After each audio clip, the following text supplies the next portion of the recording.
So if you are somebody who has decided to take on their journey, and you know that you react a bit shit to things, you know that you can blow up, and you're probably highly sensitive, pretty emotional. Now, the thing is, when people get wise to the fact you're a bit of a, you're a bit of a reactor, right? What can happen, and what used to happen with me, and actually, do you know what, it still does to some days, is that you can get used as a bit of a scapegoat. I see it a lot with children. I think it's really interesting when you spend a lot of time around kids, which I do, that if you've got like a kid who's like a pot stirrer, yeah, and then you've got a kid who's a reactor, you see all the time the pot stirrer can pot stir away and very quietly chip away, and then the one who goes and blows up, they're the ones who are at fault. They're the ones that get blamed. This is the same if you've been in a narcissistic relationship or narcissistic friendship of any kind, or anything where somebody's going to use your reactions and your reactor tendencies against you.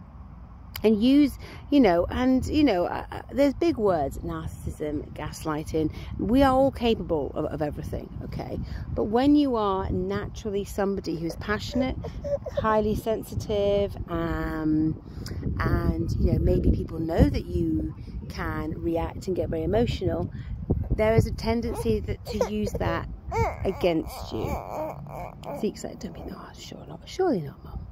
Right, so be very, very kind to yourself, first of all, but also be very aware that if that does get thrown at you, firstly, don't go immediately into defense. So, I'm not doing that. Again, that is a knee-jerk reaction, not a response.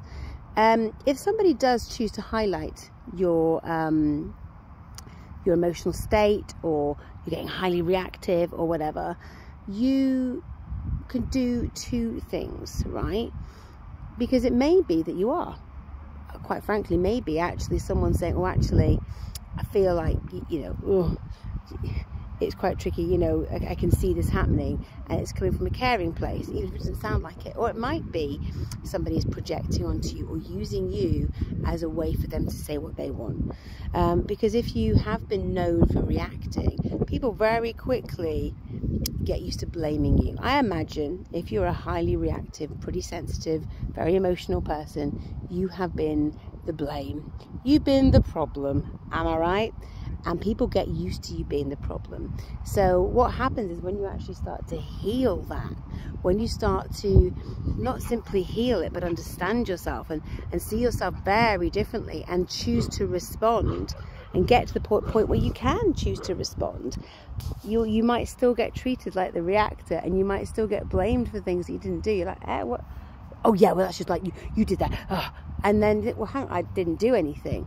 And so you've got to remember, so you might be accidentally being gaslit, because actually they're so used to you behaving in a certain way. So if you're on your journey, firstly, you want to maybe always have a little idea of who you're spending your time with, who are you around. That's the first thing. Second thing to do is to be very honest with yourself. So did I? Oh my gosh, I absolutely flew off the handle there. Or no, I didn't. Do you know, I had a normal response, and I had a response that was true to me. It wasn't a reaction, it was a measured, it was still emotional, because hey, you're not a fucking robot. But it doesn't mean that you have to behave completely placid all the time, but be true to yourself, be honest with yourself. Is there a little bit of room for improvement, room to grow? Or actually, no, do you know what, I felt something there and I'm okay. But do realize that people have used you as a bit of a scapegoat, and will continue to, even when you're not doing anything.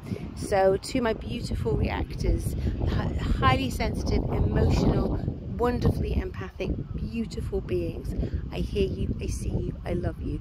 Get in touch, like, follow would be fantastic, and give me a shout on any questions you've got about any of the content I'm producing. Mwah.